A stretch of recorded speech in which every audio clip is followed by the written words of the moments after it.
Okay. Well, I'll go ahead and get started, and if folks join late, that's fine. If you don't mind putting your mute on, I'd appreciate it. I want to say thank you all for joining me today. This is an exciting meeting.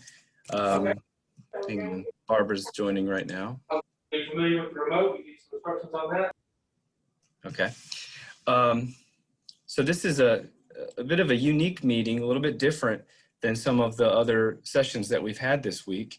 And the reason I say that is this is actually two committees. This is the Programs and Activity Committee, and also a subcommittee that reports to them called the Deerfield Arts and Crafts League. DACL, as we know it, is primarily responsible for providing feedback to Deerfield leadership on all things that are related to the art studios and arts. And then the program committee is more broad in providing feedback to us on all things having to do with resident life. I say this because I'm letting our special guests know who the audience is here today. And I'm going to introduce our guests in just a moment. But before I do, I kind of want to go over some of the expectations of what we're going to be doing today. We are going to be reviewing some partially complete schematic designs. They're called 50% schematics. These are the designs that are put together to help us figure out how much this project might cost. So these are part of the reasons that we do this, is to kind of come up with a pricing model to help us understand whether we move to the next stage of the project or not. The project is not a full go yet. There's still another approval process that we have to go through with the board of directors. And so getting this pricing information helps us get to that next step. I want to point out that all the plans that we're going to be reviewing today are definitely subject to change. They're evolving. As a matter of fact, some of what you're going to see today, we already know is going to change because we've provided feedback for some changes. So just keep in mind that these are evolving plans and they're moving. Secondly, I wanted to point out that it's possible that if we go to construction with this project that we may be doing some things in phases. I've always pointed to this example. At our last repositioning 10, 12 years ago, we phased some of the amenities, most notably the Riverwalk Spa. We actually put in, we left a shell in that place, and then we went back a few years later and we finished that amenity. So it's possible that certain amenities or certain features within this project could be phased, which is all subject to construction costs and other factors. Also wanted to request that those files that I sent you yesterday, if you could just keep those to yourself. We don't want to circulate them because, as we know, those plans will change, and I don't want everybody having outdated plans.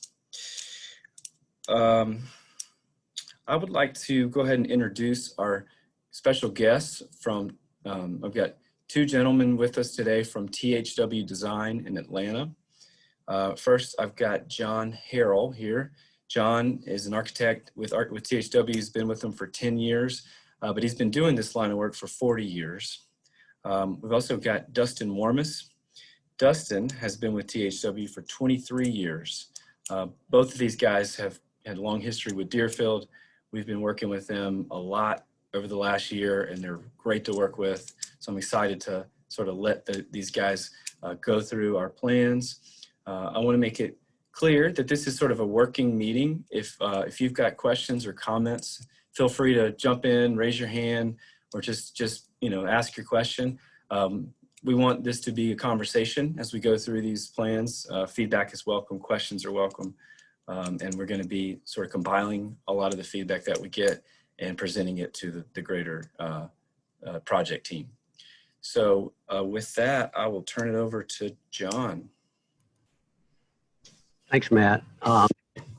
Dustin and I are really pleased to be here today and have this opportunity to share our design as it is right now with this group of folks, and we look forward to getting some feedback. So as we move forward through the process, we can continue to evolve the design and make it the best possible project at the end of the day for the entire community. I'm going to give a brief kind of overview, kind of an orientation of some of the buildings, and then Dustin's going to kind of dive in and go into more detail in the buildings themselves. So let me share the screen.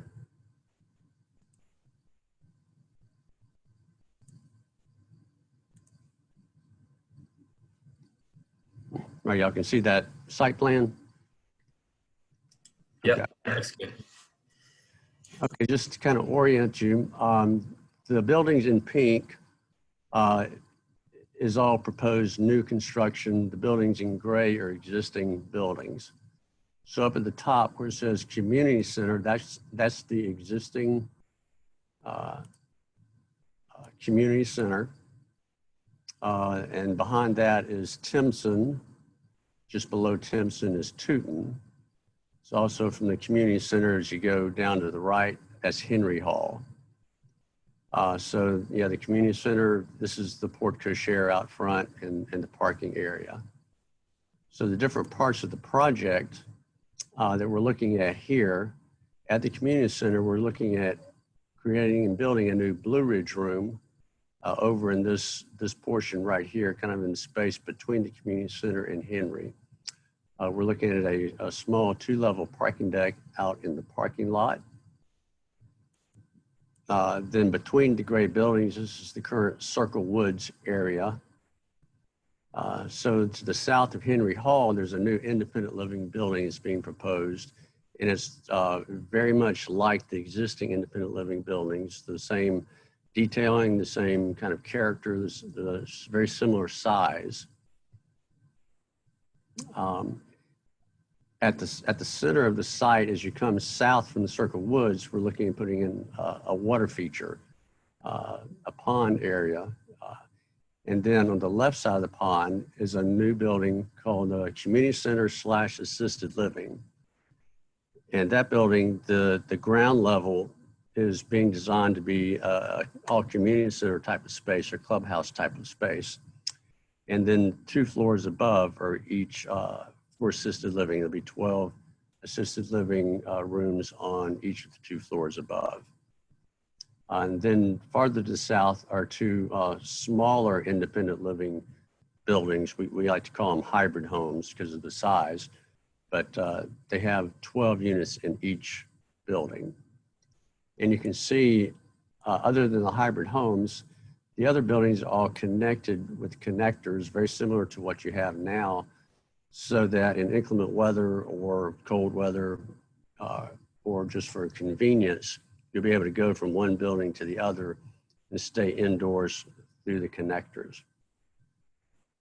Now, the 2 buildings we're going to focus on today, one is the Blue Ridge Room addition up here at the community center. And then after that, we're going to look at the new community center area down here that has a large arts and crafts area. It has some food services, has a movie theater, it has the wood shop. So it's got a lot of program space down in this building. John, can I add something really quick just so the committee understands? We only have designs right now for new buildings, new construction. We don't yet have any plans or designs yet for existing spaces that we know we're going to be refurbishing. Like, for example, we don't have plans yet for the existing Blue Ridge room or for the fitness center, because we know those things are going to change. We don't have them yet, so we won't be reviewing them today. And before I go inside the buildings, I want to point out here at the community center, you know, it's purposely oriented, looking out at the water feature. You know, it's going to be a very nice amenity. The way it's organized, there's an event courtyard kind of between the wings. And when you look at the plan, you'll understand what's in those wings and how the activities can spill out into this outdoor space. And there's views in various locations to the water feature and the other amenities in this area.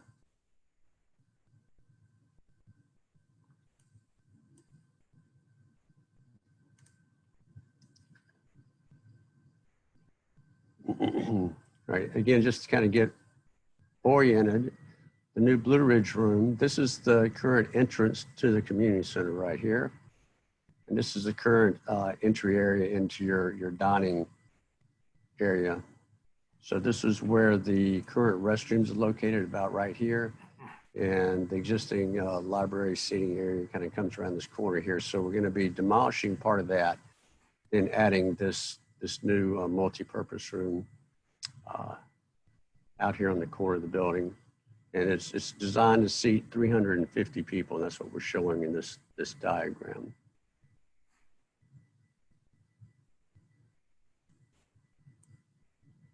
Dustin? Sure. Kind of to dig into the details of this room a little bit, we've got multiple access points. As John pointed out, we are connecting to the corner of the existing clubhouse. So we're going to have a covered drop-off at the current porte cochere. You've got direct access into the pre-function space where you can enter and exit the new auditorium space. Or if you had a spill out event, we've got a hardscape terrace out next to the front door of the porte cochere. So you can have an outdoor event there if you wanted to spill out to the outdoors. We've got a multiple exit or entry points as well off the corridor side near the restrooms, as well as the opposite side, kind of facing the new parking deck. As John said, the room size to fit 350 people. You could obviously squeeze more in, but we were real cognizant of views to the stage. So we wanted to make sure that every seat had a view of the stage. And for the rows in the back, we've got some supplemental television screens to help with that as well, because it is a fairly large room. I believe it's about a third larger than the current Blue Ridge room. The ceilings are going to be much higher in this space. We've got AV equipment in this space. We've got a raised stage. We've got stair, as well as ramp access to that new stage. It's a larger stage than you have now. We've got significant space there for chair and table storage. So we can actually use this space in whether it's banquet seating or more of performance style seating arrangements. We've got some food service as well. There's a pantry, as well as a layout kind of food service buffet type space in the room. And as far as the size of the room, we wanted to make sure that this was truly multifunction. We've got a folding partition. It could be closed off so that you have 2/3, 1/3 size rooms out of this large space, so that if you wanted to have a more scale appropriate room or a smaller venue, you could pull that wall closed and actually have two activities happening at the same time. So I think that really plays in well to all the different access points. Anything I missed, John? I know I kind of went through that quick. Did we talk about the dance floor? Yeah, so we've got a portable dance floor in the space. Rather than have a fixed floor and have to deal with the carpet to the hard surface transitions, we felt the flexibility of a portable dance floor made a lot of sense. Once again, thinking of the multi-purpose function of this room and giving your activities a lot of opportunities for different arrangements and layouts to cater to whatever that event happens to be. Did you mention the green room? We do have a small green room for performances. From that space, you have direct access up to the stage rather than having to cross through the room. Once again, trying to keep food coming into the pantry or users of the green room, give them their own access point there so you're not disrupting the room as a whole. Yeah. And we do have, go ahead, John. I was going to point out that we do have windows in the room, exterior windows here, and then we have a glass on this side also. So you can let light in if you want to for specific functions. But then we'll also put in blackout curtains so that you can close it off for events also. I wanted to point out a major focus that we're going to be looking at the acoustics of the room. We know we want to improve the acoustics over what we have now. We're going to have higher ceilings. We're going to have a different audio system to make sure that we have sound not only going to the audience, but also up on the stage. I think right now that's one of our difficulties is we don't have speakers kind of having sound come back up to the performer. So we are going to focus on that in this room, making sure we're improving our acoustics and audio sounds. Question, Matt. Yeah. Matt, about the a very brief explanation of the portable dance floor. Sure. How does that work? How big are the parts and pieces? Where do we keep it, etc.? Yeah, I can kind of go through where how we got there. When I met with the resident life team, John, Michelle, and Deborah, we talked about the advantages of being able to set the dance floor up in different places in the room, and also not having it permanently in the floor so that we could have seating closer to the stage. That's one of our challenges with our current Blue Ridge room is it's hard to put chairs on our dance floor. And so you end up having the seating pretty far away from the stage. So we didn't want to recreate that. I will share that when our director of housekeeping discovered that we were considering having a portable dance floor, he was not thrilled because he remembers an older one that we used to have that was, I think it was a real pain. But I think we just have to do our homework and make sure that we know what we're getting into and that we get a good product. And I think our design team's gonna have to help us, refer us to a good product. Thank you. I'd like to say we do have over a dozen of us who attend dance class, and that's been a place we like to practice because we can't always fit into that yoga room that we go downstairs or near the Riverwalk for. Right, the aerobic studio. And I really hope dance grows here so that we have a band. I mean, there's room for people to get out there and dance. No, we want that to be part of life here too. We just didn't want the permanent dance floor so that it makes the front of the stage sort of unusable for seating. That was one thing we were trying to avoid. But I agree with you, Barbara. We want dance to grow here, so we need to think about where we might have dance practice. Matt and John, if I could, just a small thing I could ask if I could. The kind of attention you're doing to the portable dance floor, I think it's going to be time and energy well spent. If I could ask, keep in mind the same thing for the movable partition. I know John's seen a lot of these.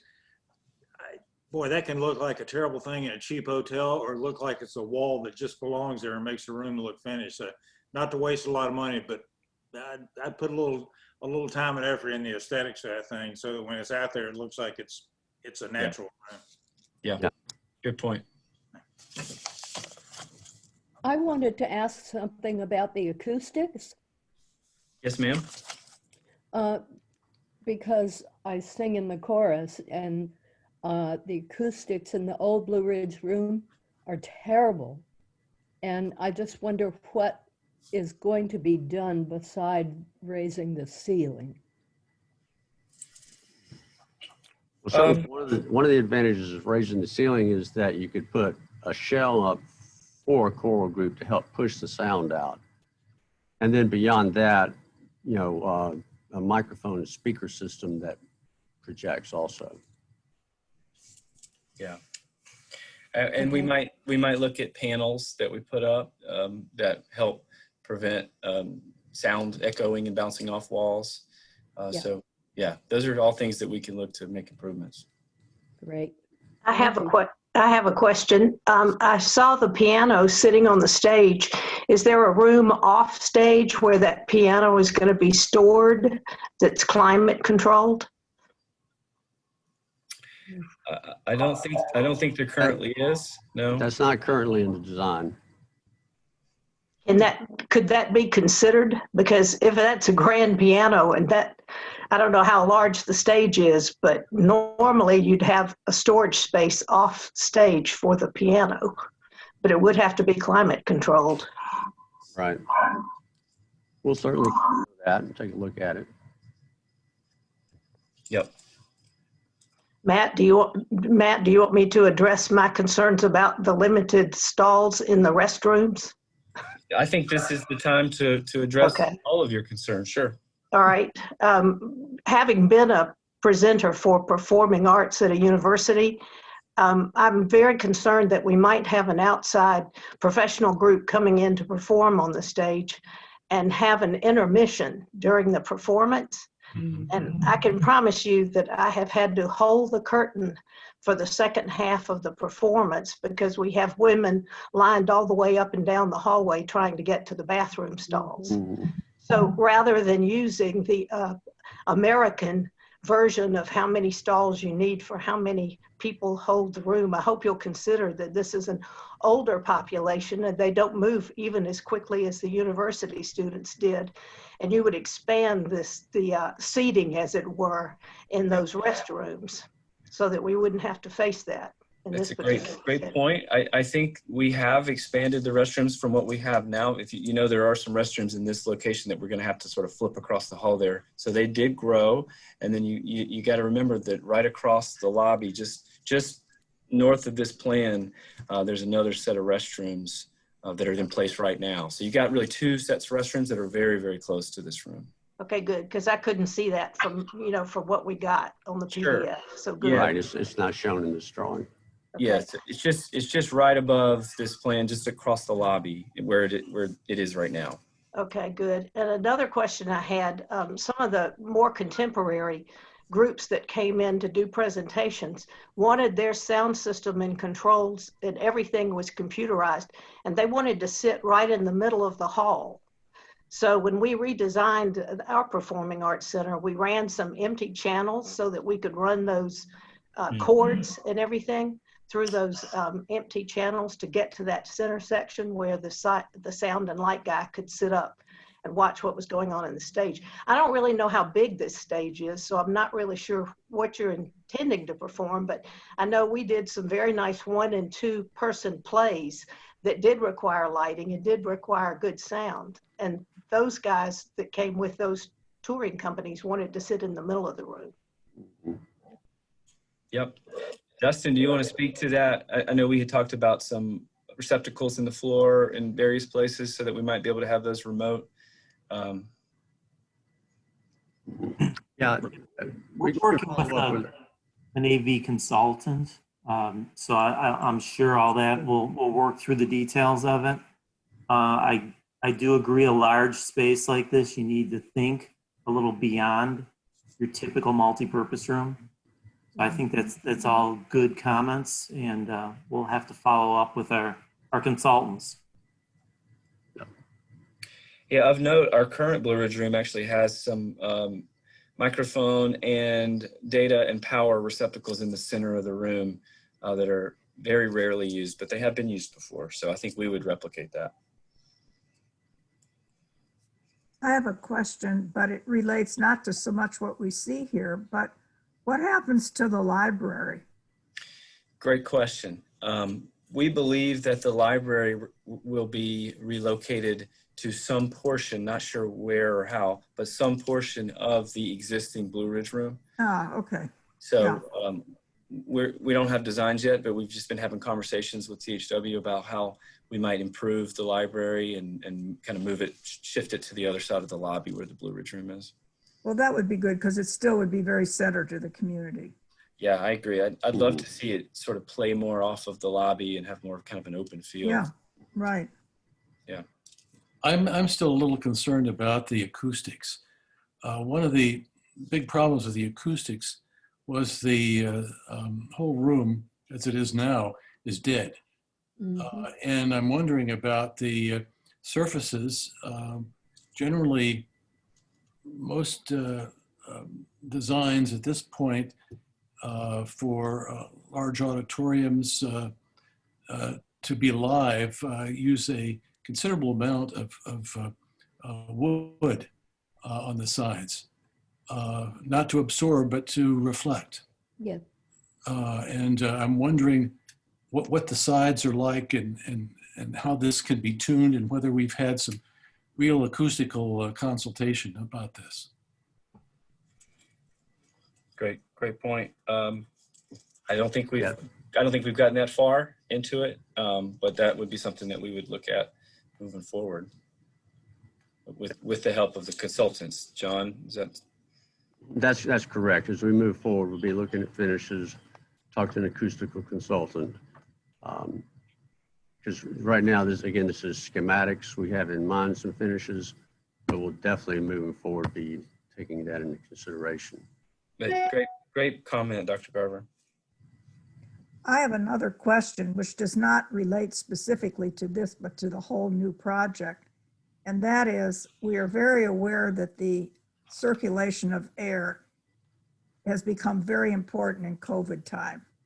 And it's so much easier to build it right to begin with. Is this going to be a major consideration so that we aren't left with wondering if we are getting what we need for air circulation when we have virus attacks? Absolutely, yes, ma'am. I mean, we're definitely looking at, state of the art mechanical systems, filter systems, ventilation systems, not just to meet, basic code, but to upgrade it. And we're in conversations with Keith Einsman almost on a daily basis, and he continually reminds us about things that are being done on campus that he wants us to incorporate in the new work. Yeah, I'd like to point out that Keith has installed I don't know even all the specifications of it, but he's installed a very, very high-end filtration system in the bistro. So when we go back into the bistro soon, it's got a really nice advanced filtration system that he's added this past year. Sorry to get us off topic a little bit. That's also very important for the pottery studio with the clay dust. Mm-hmm. The one now is not sufficient, really. I would imagine the wood shop falls in the same category. Mm.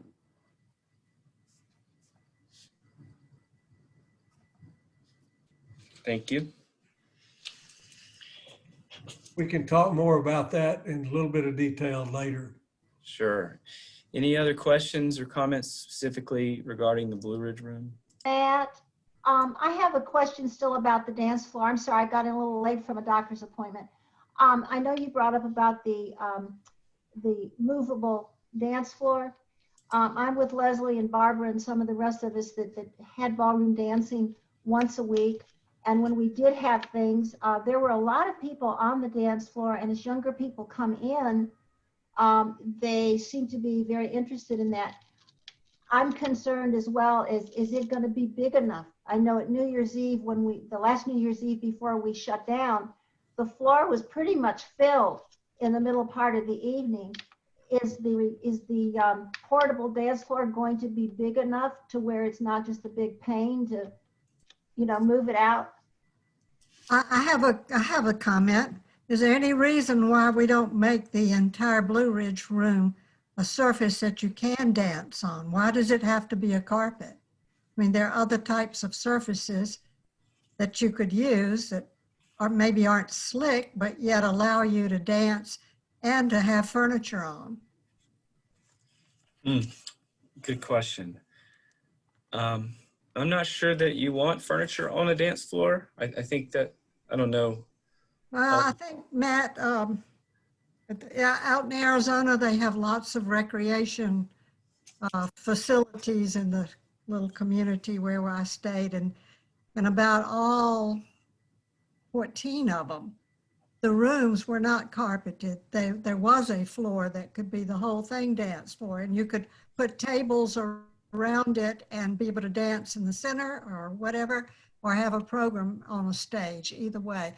I don't remember that it looked like wood, but there may be something beside wood that you can do now. I'm not sure. Okay. We need to talk about that with the designers and see what other communities are doing and seeing if that's something that's working for other folks. So we'll explore that.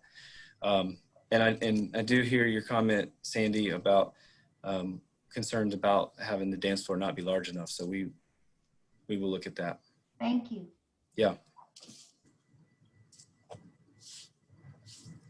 So one thing to point out, I know right now we have an aerobic studio that is difficult to have large groups in. So we hope to also grow that so that could help with the practice and the rehearsals. So don't have plans or definite, ideas yet, but I think we would hope to grow that whole fitness area, including the aerobics studio. Don't forget your overhead lighting in there, because if you're doing yoga lying on the floor, it's almost like you're in an exam room with those lights that are on. You can't dim them. Oh, in the aerobics studio? Yeah, Yeah. gotcha.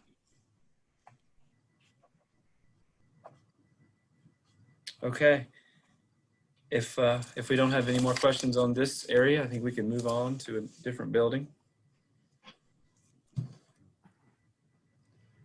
Yeah, this is the ground level of the community, the new community center, and it's turned 90 degrees to what you guys saw before. So the water feature is up here at the top of the sheet now, and this is the events lawn courtyard.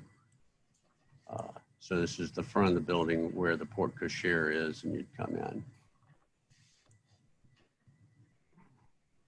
I think in general, just looking at the shape of this building, John kind of pointed out that we're trying to take advantage of a lot of the views to the site.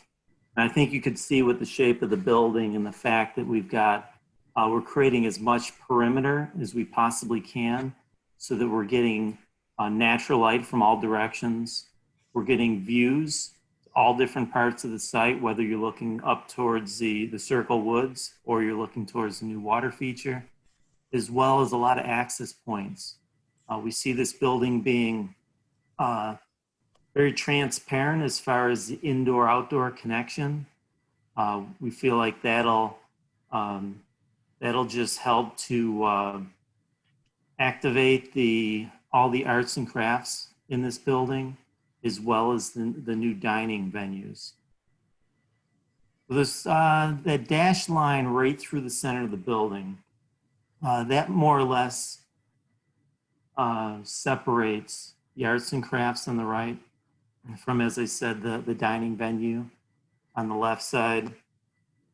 So if you were a visitor, we've got a new covered porte cochere over here. So you have access to a smaller lobby space. We're not trying to duplicate what's happening in the current clubhouse. We see this new clubhouse being supplemental to what you have now and provide either better spaces to move some of those over, such as the arts and crafts, or create unique spaces that you don't have on site now. So this has a little bit of an understated front door, a smaller lobby. You'll have reception there, a small admin space. Visitors coming to the assisted living residents who live up above here have an access corridor across the front side of the plan to get to the elevators. That'll have or maintain a sense of privacy from the resident zone on the back side of the plan and more the visitor side of the plan at the front door. On the right side of the plan, as you leave that lobby space, we've got a little living room, and then you go into the arts and crafts side. We've got a community room right there where John's hand's hovering. Once again, a multi-function space, a space that you can access it from different points, set it up any way you need to. Just a nicely sized room to host a bunch of different activities. And then in that wing, if you're gonna continue to the right side, we've got the pottery. All these spaces, as I said, they've got windows for natural light and views, as well as connectivity to that core circulation space. So pottery's been sized up.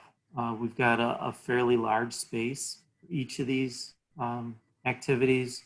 You've got a separate area for the kilns and for your clay storage. Really trying to maximize how much storage we're accommodating here. We've got a pretty detailed list of equipment, tables, sizes of tables, numbers of seats that we've been incorporating and making sure these spaces are, they have a little room to grow but they're gonna satisfy maybe where things are compromised on site now. We want to make sure that these are sized appropriately. And then just north of the pottery, we've got our fiber studio. Once again, that's got a large storage area just to the north side of it. It's got access from the corridor as well as views to the outside. North of that, we've got the painting studio. The painting studio's got windows on two sides. That is a large vaulted ceiling, story and a half tall. I think you're gonna have some great daylight and views from that space as well. We've got some windows and dormers above to bring some natural light down from above. We got a lot of storage on the inside wall there for the space. And then see that, really that painting studio being flexible, where you can move the furniture and the tables and the easels around, set up for classes, basically arrange the space on whatever sort of activities taking place. And in if there was a desire to actually go paint outside, just north of that, we've got a large covered porch. So you could take an easel, go out on the porch, overlook the new water feature, and paint outdoors under cover. On the left or the right side, we've got some clean craft studio. Once again, trying to think of flexibility, the space that's got some storage. All these spaces have sinks associated with them and cabinetry, as well as flexibility in moving the furniture around, whether you're gonna pull tables apart, pull them together, just trying to be as flexible as possible. And a lot of these spaces, for example here, we've got some large barn doors so the spaces flow into one another, so that really there's a lot of visibility between spaces. So you can really build off the activities going around.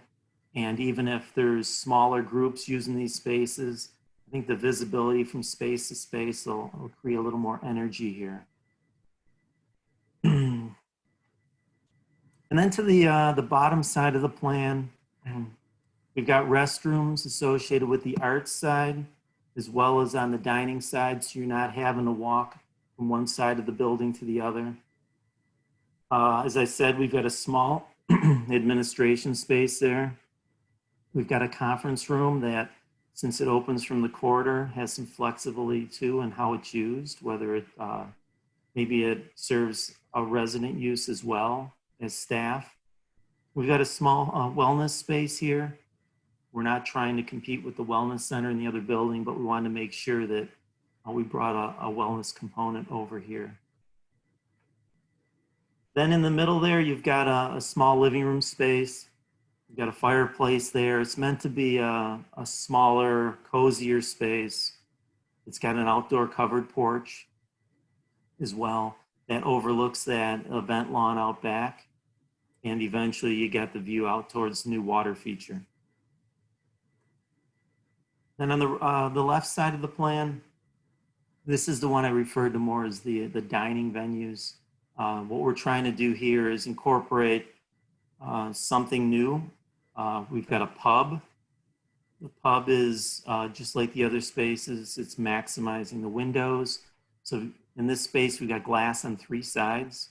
We've got access points on both sides so that you can go out onto that event lawn on the right. We'll have some hardscape terrace out there where you can dine outside, or you can go to the right or the left side of the plan there.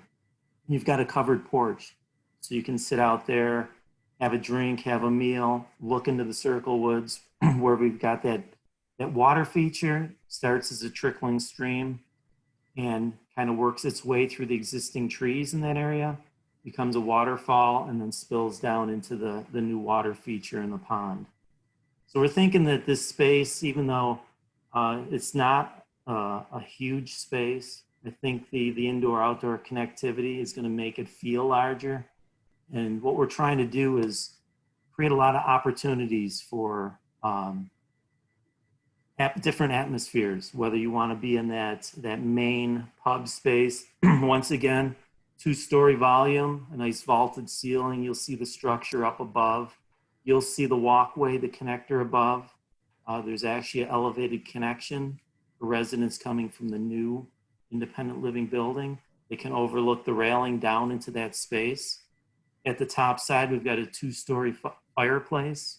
So you'll have that element as you're looking out towards the water feature.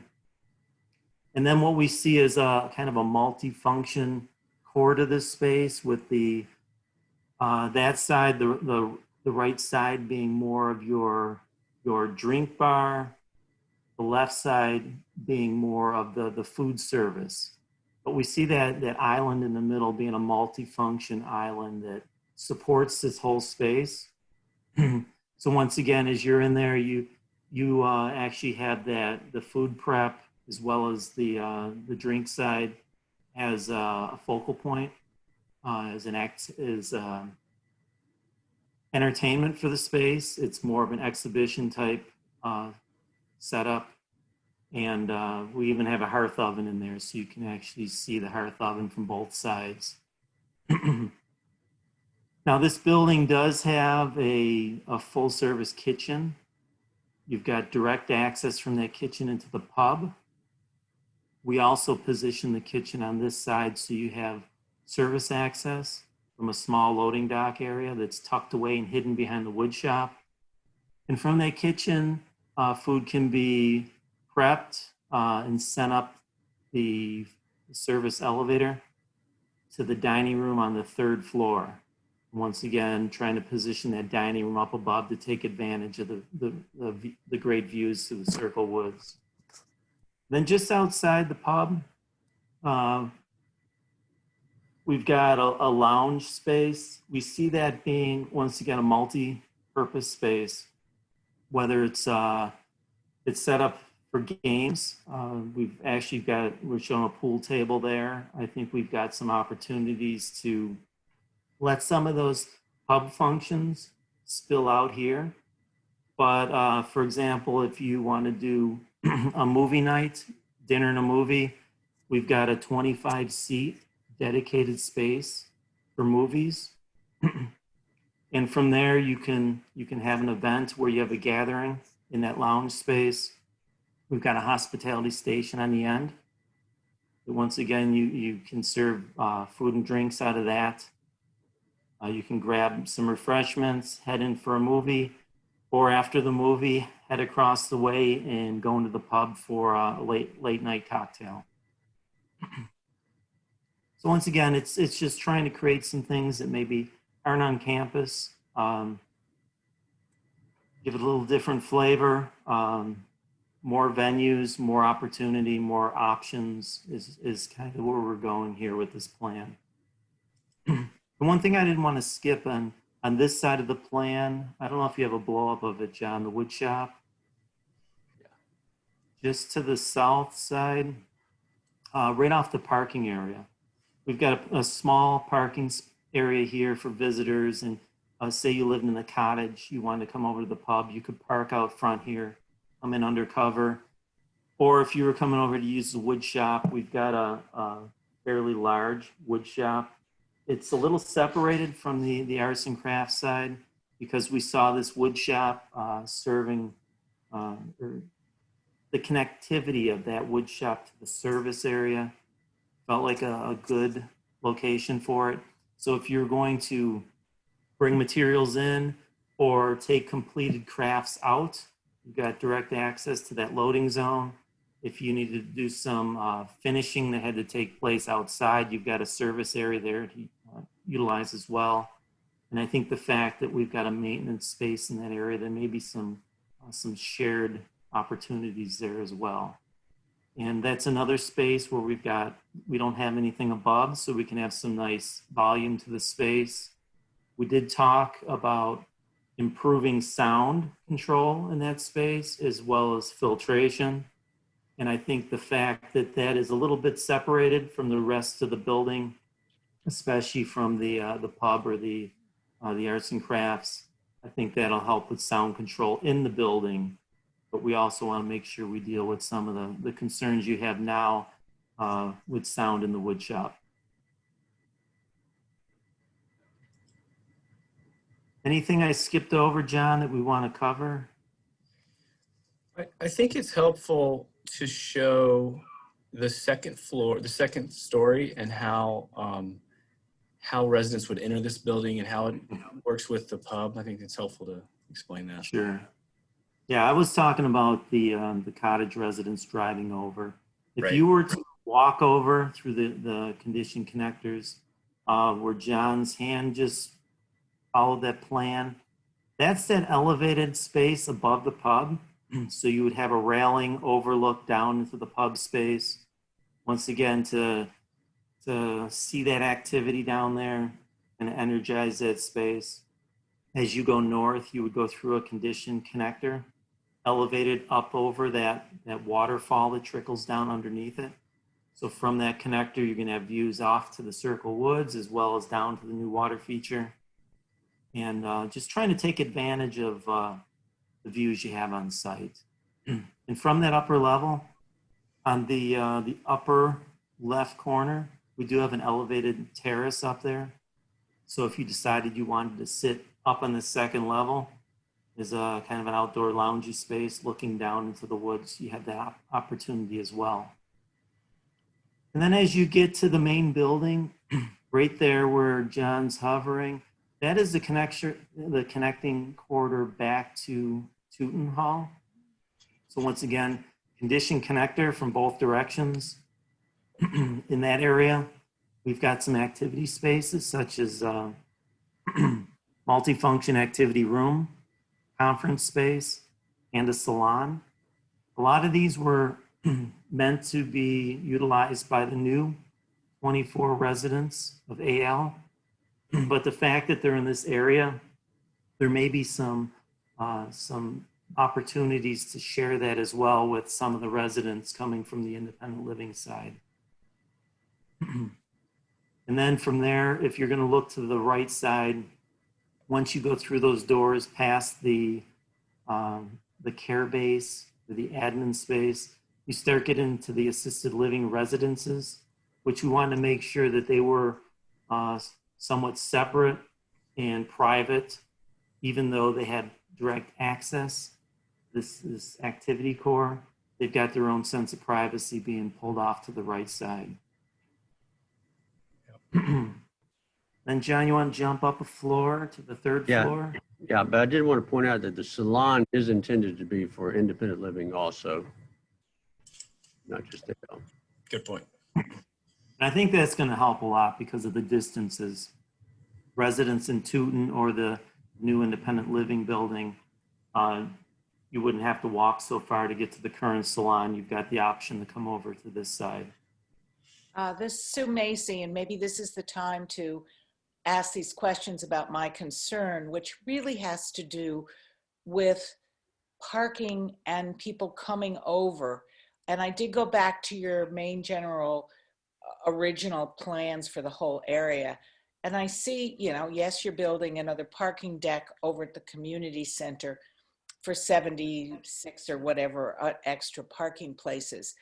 But most people in all of the cottages drive wherever they go. I'm in the newest expansion and there's 17 houses and I counted and there are 5 people in 5 of the houses who walk to dinner, me being one of them, when the weather is good. No one else drives. I mean, no one else walks, everyone else drives. And today it was brought home again. So I don't know, I'm assuming everybody will drive over to this building. And I don't see, my fear is adequate parking when already at Hayden Hall to go in swimming and so forth during midday, sometimes you have to park down by Tooten Hall to get in because staff is using that parking. People that come in to help assisted living people, you know, for a couple hours a day, they're using that parking. Nevertheless, other people coming in to use fitness or painting or whatever. So I really think that I have a real concern about this area being used without adequate parking. And I will only add that today I had arranged a meeting down in Teuton on Monday afternoon, and I spoke to one of my people coming who is 95 and walks with 2 hiking sticks, and she lives in Henry, and she said, oh, I can't walk that far to Teuton, and there's never parking over there. And of course I said, well, I will pick you up and bring you over there for the meeting. But I truly think as you look at these buildings, you have to look at adequate parking and adequate staff parking, because staff takes what you think are going to be resident parking. I think it's going to be a huge problem, as lovely as all of these things are. So thank you. I would like to second what Sue said. When you first showed these plans, not these specific things, but the whole idea, and I raised my hand and said, there's got to be adequate parking. There has got to be more parking than you can conceivably think we need. And I'm going to say that we have 2 cars. I live in the new neighborhood, and we are the people who drive to eat dinner or do anything else over there. And so if you don't take care of it to begin with, you're going to have to go back and make adjustments for it. I can't tell you how important it is. And I saw that the first time I saw the plans. And I think what you've outlined as parking here doesn't look adequate. Lynn and Sue, I think your comments are well received. I agree with you. We need to make sure we do a sort of holistic parking study across the whole campus, not just looking at a specific building, but we really need to take into account our staff and visitors. And so we're having sort of some internal discussions about where we might fit some staff parking in. Not terribly far away from the buildings, but we might have an opportunity to create some staff parking when we relocate the grounds building. You know, we're going to need to relocate the grounds building to a different part of campus, because right now it's sitting where we'll probably be putting a building. So we want to make sure we put some staff parking that's not super remote, and if we have to provide shuttles for staff, we will.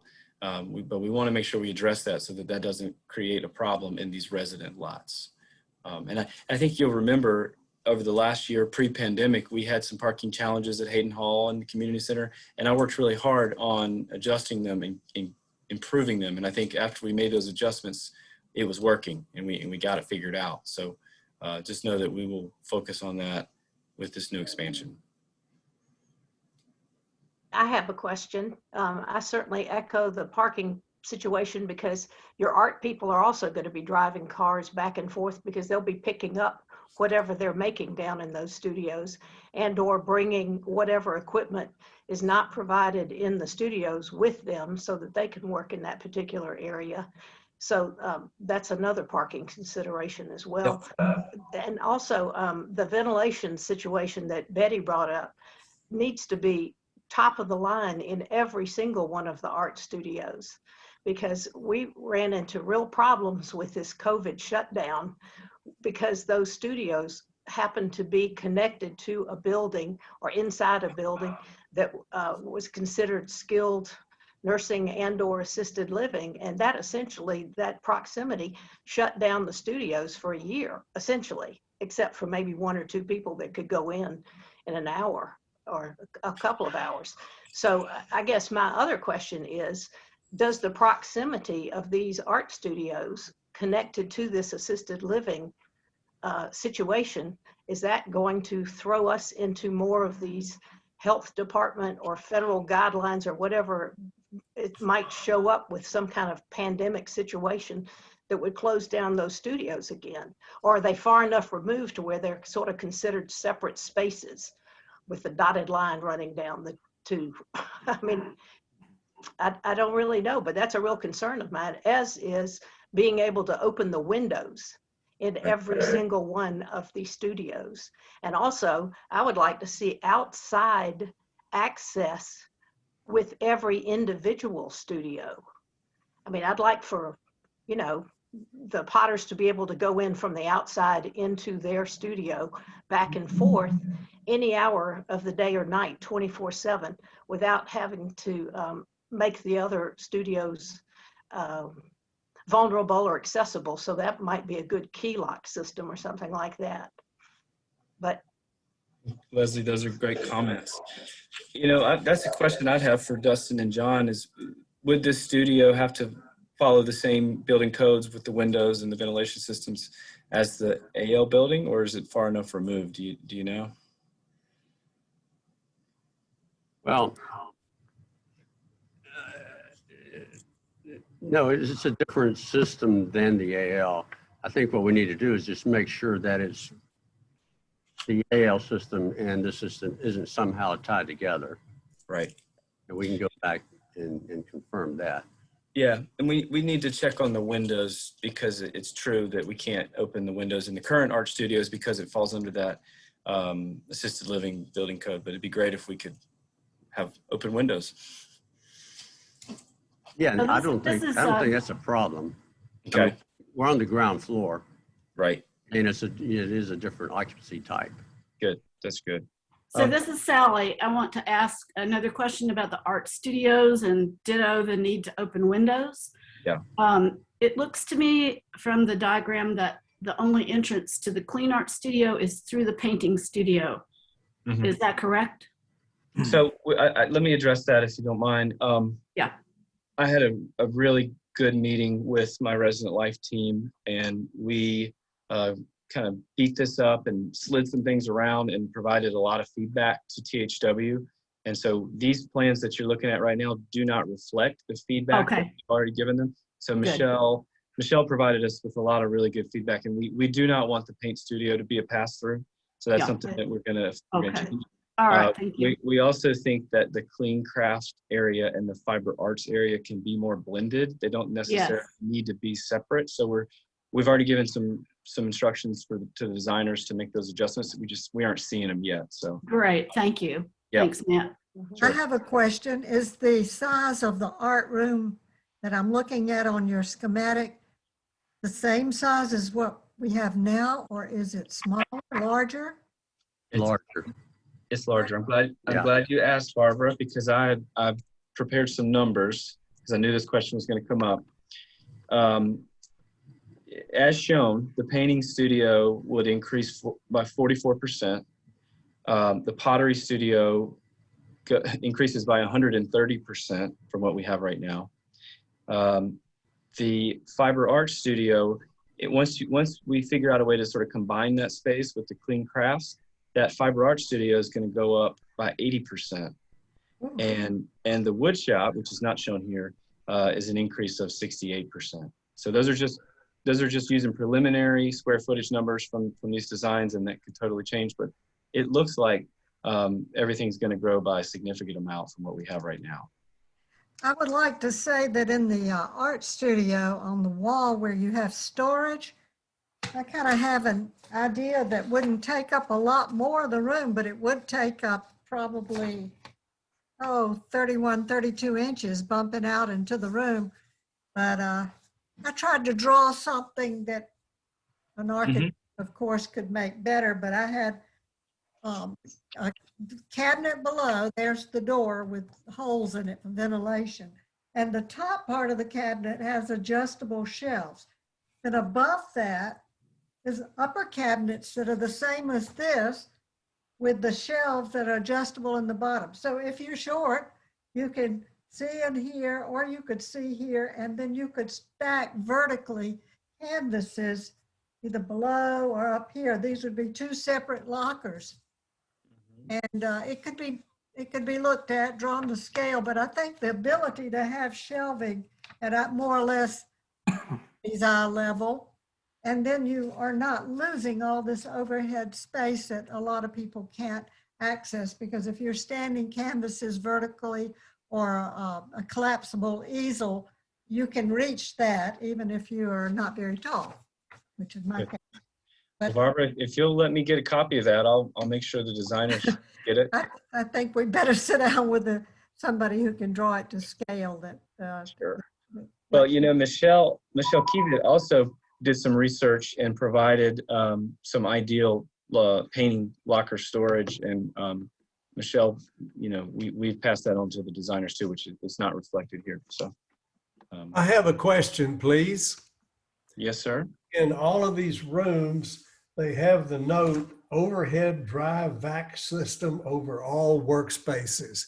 Can somebody tell me what that is, please? I'm not familiar with those terms.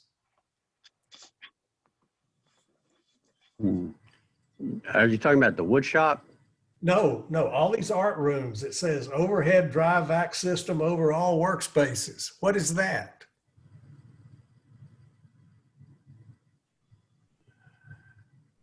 I'm not sure, Jim. Look here where it Oh, I says see. Fibercraft Studio, the Yeah, I see second it item there. from the bottom. Yeah, I can't answer that question, but we'll check on it. We'll Is this just that is- normal room air conditioning vents and heating? No, that's a special, system to, to suck stuff out. But I don't know if that's really accurate or not. I'll take a look at that and drill down a little bit on it. Okay, thank you. And then somebody let me know when we're ready to talk some details about the wood shop, please. Now's a good time. As good a time as Okay, any. can we go to that drawing, please? Sure. Yes.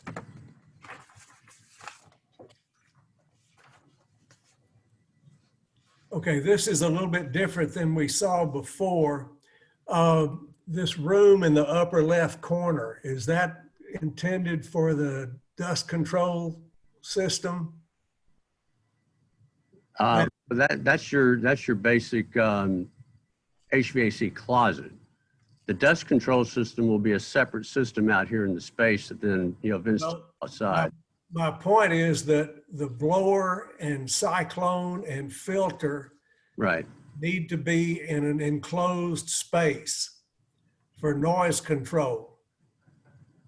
Having that sitting out in the room like it is now is not very good. Yeah, Keith has passed that information on to us. We have Okay, on our list of and things just to for do. your information, another retirement community here in Asheville has built a new wood shop. I talked to the man that put in their dust control system. It's essentially the same equipment as ours. And it's in a separate room where the intake to it is through dust pickups at the various pieces of woodworking equipment. It goes through the cyclone to knock out the big stuff, then exits through a filter into the little enclosed space, and then back out into the shop through louvers or another filter in the intervening wall. It's apparently a standard type setup, and that seems to work well. There's no net air ingress or egress from the shop and this room. Okay. And that room needs to be down at the bottom of the space where the hand is now.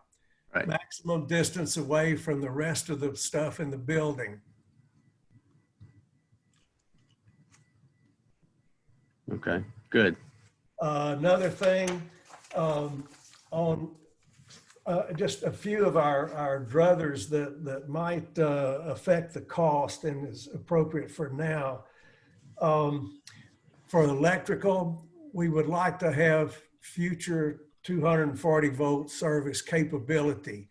We do not now have anything that requires it, but if we ever wanted to get a new lathe, a decent lathe would need 240 volt service. So I think just putting in appropriate wiring with enough breakers so that could be converted from 120 to 240 at some spot later would be very good. The other thing, we do need plumbing. We need a sink and a safety eye wash. Other things, you've got where this little closet is up near the top that I talked about a while ago. I would really like to have that somewhere else so that we have the double door going into the foyer.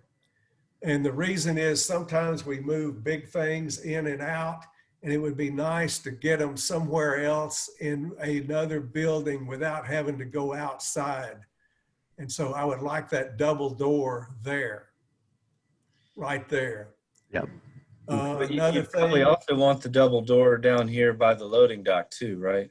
right, So right. both bigger doors. Okay. The other thing is because of the equipment in this room, we have to have fob controlled access to any door. Because we can't have somebody wandering in from assisted living or somewhere turning a table saw on. Good point. And let's see, what else? I think that's most of it. Now, I guess Jim, my let me ask a question. vision of a transition, if you will, is get the new shop ready with workbenches and storage and whatever, and the dust control room ready, and then shut the existing shop down and move everything over. And the duct work, it would be nice if we could get all the duct work in place first, just to minimize downtime. But I think all the shop equipment we can certainly reuse. The dust control system, I think we can reuse because the size of that is not dependent on the room. It's more dependent on how many pieces of equipment you hook up to it. And so really the wiring and the duct work and some of the furnishings is what has to be paid for, plus moving. Joe, do you have any comment about that?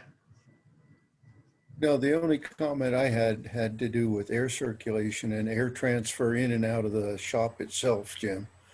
Okay. You know, we're maybe fortunate. that goes back to this dry vac system. Yeah, I don't know. The place we're in right now, I think, was the laundry before, and it has a really decent exchange rate. It moves fresh air in quite a bit, or quite often. Right. So I think that's a necessity. And then we talked about a laundry tub and a sink with hot and cold running water, obviously. I think those were the major things that you and I talked about. Okay. Yeah, because the way we're set up now is first thing you're supposed to do when you come in the shop is wash your hands.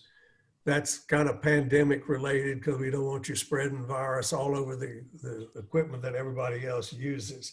One other comment on the floor surface, it needs to be smooth enough so that we can sweep it effectively with a good old push broom, but not so slick that sawdust makes it slippery. And right now what we have is just kind of a concrete floor with a good coat of paint on it, like they had in the laundry. Yeah. So we might do just a little bit of thinking about the surface because you know, we have shop vacs that we clean, a shop vac that we clean up after work with, but still every once in a while we just need to give the whole shop a good sweeping, and we don't want people to slip on sawdust while they're working before they have a chance to clean up. That's all very helpful. As we move into the next design phase, we'll want to have more detailed conversations. We'll want to get an inventory of your existing equipment, you know, the layout of the equipment, what needs to be next to what, across from what, so we can continue to lay the space out appropriately moving forward. Great. We look forward to that. What I wanted to do today was just bring up the items that might affect the cost significantly. Yeah. Like the doors and the fob access and the plumbing and a little bit of upgrade on the electrical, those sorts of things. Oh, one other thing is in this maintenance area have you heard anything about an air compressor? I think we talked about that in one of our other meetings. Okay. Need for an air compressor out by the loading dock area. Yeah. What they have now is just a hose reel that's hooked up to an air compressor all the time. And that's extremely convenient for us to clean the shop vac filters and for maintenance to clean the big dust control system filter. And I think that's all I've got. Joe, unless you have something else, let's move on.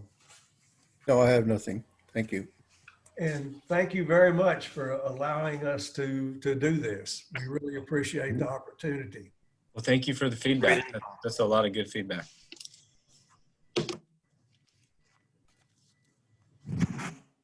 Other questions about different spaces?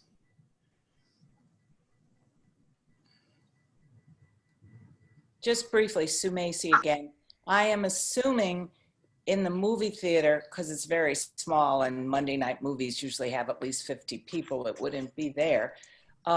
This is a community room, so it can have conferences in it. It's got that kind of flexibility. Yeah, we definitely want flexibility with this space. So it's not specifically for movies only, but the thought is, sorry, Dustin, go ahead. No, I was mentioned that, but the chairs are not movable. I mean, they're fixed. So you're limited because they're the comfort reclining kind of movie. That's true. Movie chairs. Well, my comment on that is Monday night movies have been very popular here. And there are anywhere from, if it's not an interesting movie, you might only have 20, but you can have 50 to 75 people show for a movie. So that's not going to be adequate for that group. And to just have fixed seats, it doesn't allow you for flexibility. You know, I have no idea how you're envisioning a movie theater for 25 people here. Sure. Well, I think the Monday night movie is a weekly occurrence, and this is a nightly, multiple times a day occurrence, different show times throughout the day. Our thought was that we hopefully could, automate some of this and have it run on a schedule, and have different showings, different, movies, different presentations. So we don't think we would get as large of a demand at any given time, given that there's so many different opportunities to see showings. But I'm happy to hear more input on the theater. I'd like to hear what you guys think about it. Well, I was surprised at how small it was. Not in space, but seating. I thought if you're going to do a theater just from the Monday night movie experience, you really need more space. But maybe if it's not that, but then if it's not used very much, that's a big space to not have very much utilized. Yeah. This is Bob Warnett. We've looked at a lot of other communities that are doing theaters, and they're not so much large spaces because they're trying to do more of a intimate theater environment.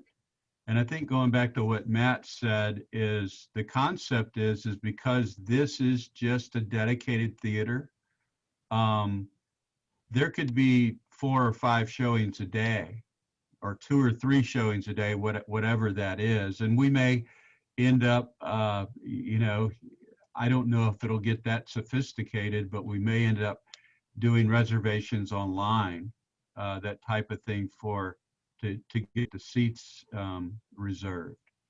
But this is pretty common for a smaller type theater with that's just dedicated for movies.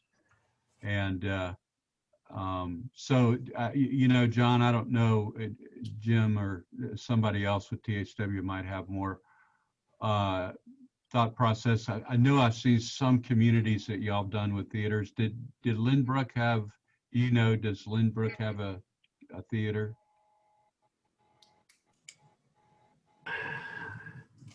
I don't know of a theater at Lynbrook. Okay. The one there. Could I? Sorry, I was just going to mention, the comment was made about a room for speaker or conferences. We do have that meeting space just to the right. Right there. That I think that would accommodate having a speaker, having a group, since we probably wouldn't have that in the theater. Sissy, go ahead. Is it imperative that the seats be fixed? Does that mean that the only way to be comfortable is to have a fixed seat? I hate the idea of the rigidity of having seats bolted to the floor, because there may be other ways you could use that space. And if your seats are more flexible, then you have the opportunity to use it for other things. I don't know. I would see like having a class in there, maybe from Ollie, beamed in, and then people could move their seats around to talk about it, as opposed to looking straight ahead and kind of the theater style. I think it should be more flexible. That's my feeling. What we found in other communities is this theater would be more of a fixed seating with seats that have cup holders in them. And if you go to it's really like one of the small theaters. And even if you go to more of the theaters over at Biltmore Park or across the street, of course, most of us haven't been for quite a while, but theaters have shrunk in size. Even the larger theaters have shrunk to where it's not one big theater anymore. It's a group of small ones. But the concept here is this room's going to have no windows in it, very dark, good acoustics for movie theater, and it's really a dedicated room for movies. What enables us to do this is if you go into a lot of what we've had to do before, if we've had to use the multi-purpose room for this function, as we're growing, we're able to dedicate space just singularly for one focus. Because we've got classrooms, we've got a lot more common space to serve so many other purposes in the community. And it's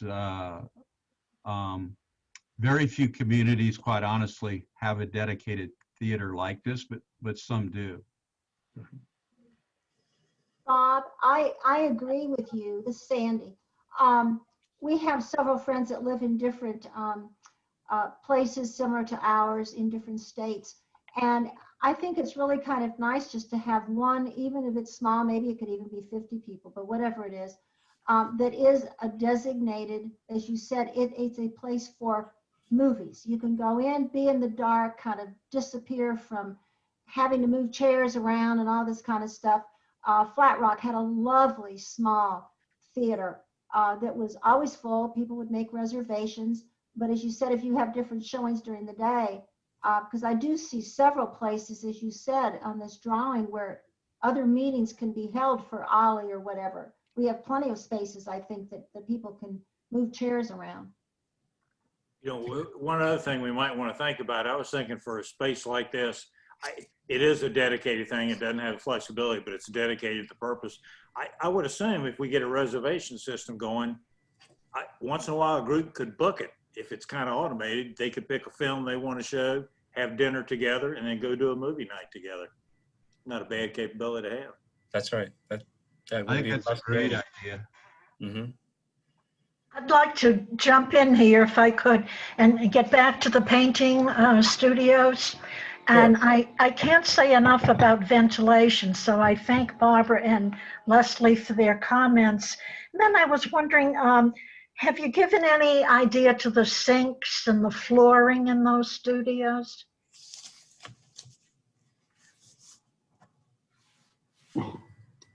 Yeah, we're providing, as you can see, we have 2 sets of sinks right now. And I'm not sure that we're calling flooring out yet.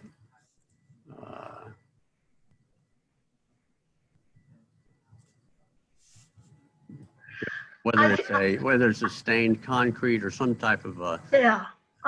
you know, The feedback we got from people was that it didn't have to be beautiful. This is a working studio, but we want to make sure we don't slip and there's drainage possibilities. Right. Okay, thanks. Yeah. Another feature in the paint studio that we wanted to make sure we pay close attention to is locker space. And so Michelle and the resident life team talked a lot about where we could where we could have more lockers. And so that is something that we're going to work with THW on improving this design that you see here. And I think I'm sure that it's already been well stated, but the sinks need to have really good traps in them, because every one of these studios is going to have kind of a materials that they'll be using that might wind up down that sink. So really good traps need to be in the plumbing. Yep. Good point.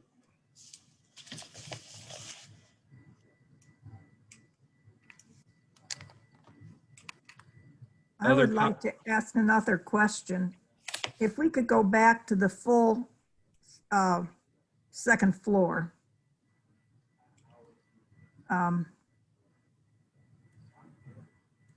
As I understand it, but really I'm asking first of all for an explanation. If you are coming from Tooten, which is I guess where you would walk, let's say you are living in Henry or Timpson, but you decide you're going to walk over there. You come in then, I assume, at the second floor, is that what you're saying? And not at the first. So in essence, you're really coming into the assisted living area. Yes, you're entering on the second floor on the side of the building that's separated from the assisted living units. But only by those swinging door type things, it looks like. Yes, ma'am. So you're really, I mean, that would be the main route for anybody who chooses to walk. Yeah, and there's an elevator there, right where the pointer is. So you'd walk, and if you wanted to go down to the pub or to the studios, you would just go in those elevators and go down a floor. Okay. You wouldn't actually be walking through the assisted living. No, I see you would be, but you would be in that area. Sure. You would be, which you really don't do here. I mean, if you want to go to assisted living, you have to make an effort to get there as a separate space, kind of. But here you would just be walking right into it. I was a little surprised also that you only have one elevator, because those elevators do break down, and people do need to be able to use those. If you walk over, let's say and you're in a walker and you walk over from one of the apartment buildings, and then you find that the elevator is not working, you can't make the stairs. I think there's 2 elevators there, isn't there? There are. There's 2. There's 2 Oh, elevators. okay. I just saw the one. Yeah. Ah, okay. Oh, well, that's good. Yeah. So Mrs. Brown, the other, as we know, so much of, at least 50%, 60% of the year, the weather here is great in Asheville. Maybe not so great today, but we expect a lot of the year people will be coming to this community center from the outdoors, and traversing by the water feature and coming in on the what would likely, they would be coming in on the ground level where the arts and crafts is. Isn't that correct? Yes. Yep. Okay, that bridge that connects the independent living unit and the community center, what level is that at? First floor? At the second level. You're coming in It's on what? a second level, but you're coming through, if you live in, if you were coming from the community center, you have our current community center, and you're going to stay inside, you have options to traverse through.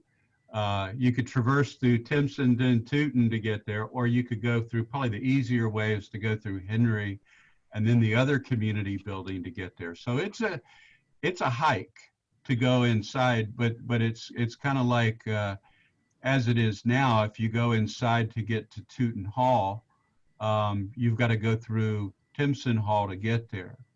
Right. And a lot of that's the concept is if you're during inclement weather, cooler weather, that kind of thing. But certainly the walk over is going to be, from wherever, will be spectacular from the outside.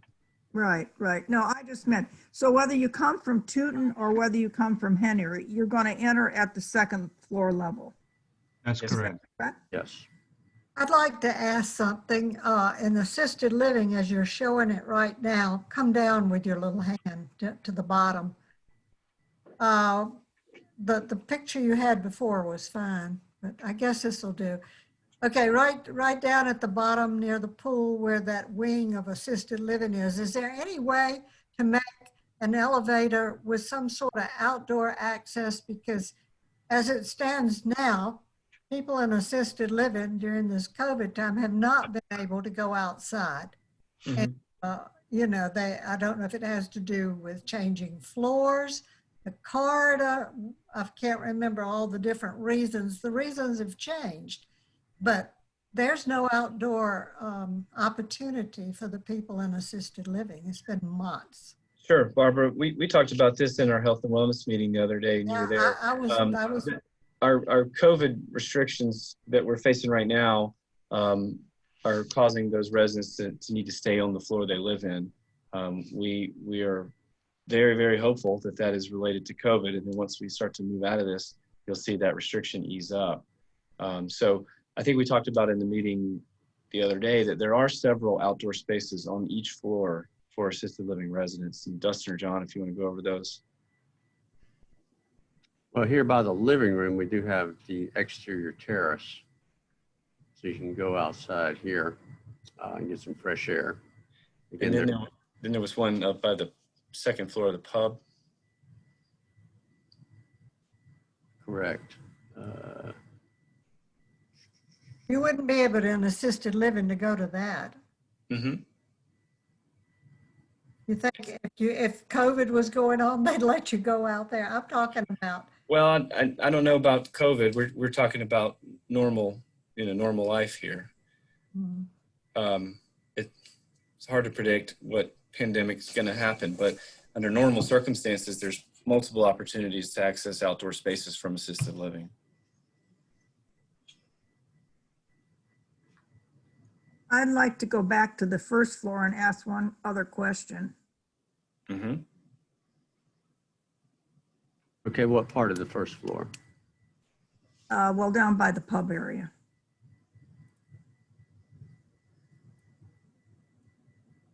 Okay, I'm not sure this will show it actually what I'm thinking, but I think at the last fitness committee meeting, there was a really strong push for outdoor activities, for pickleball, for bocce, and so forth. And that the logical place to have these is an outdoor space adjacent to this building, partly to have access to restrooms and so forth, or to come into the restaurant afterwards or whatever.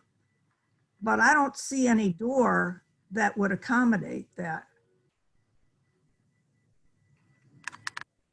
This may not be the best drawing that you're showing right here.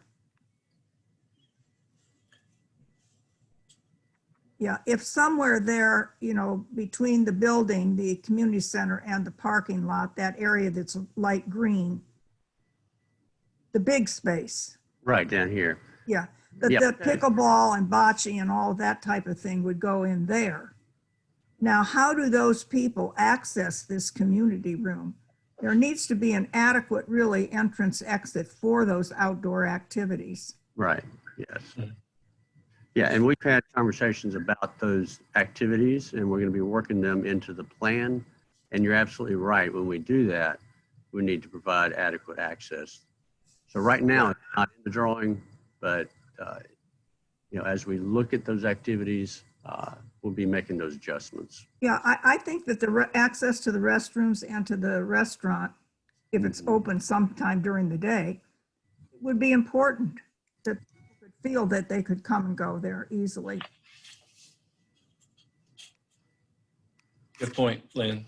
And we did talk about this a little bit in our in the grounds committee meeting with these designers. So feel free to go back and watch that video. It's on mydeerfield.org. Okay, great. Thank you. Yep. While we're looking at the water feature, I have a quick question. Mm-hmm. Is there going to be a spray fountain aeration thing like they have across Hendersonville Road at that one? Yes, I believe that's the intent. I can confirm that with our land planners, but I believe that is the intent. Okay, thank you.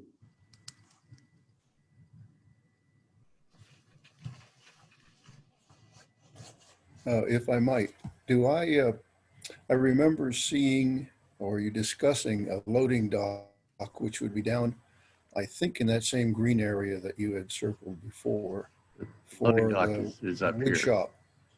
It's Where's right. the wood shop on here? The wood shop is right here. Okay, so that the loading dock is it. Thank you. So yeah. Yeah, that loading dock would service the kitchen and the wood shop and the maintenance area there. Yeah, I was on the wrong end of the building, sorry.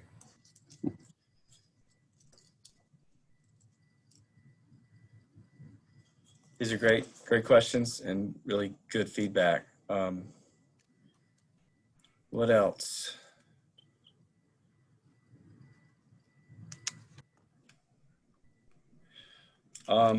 Well, what I'm going to offer, if you think of more suggestions, if you think of more questions in the days and weeks to come, please send them to me because I'm working on compiling feedback and getting it to these designers. So feel free to send me more suggestions, more designers. We will keep you guys in the loop as we continue to develop the plans and as they evolve.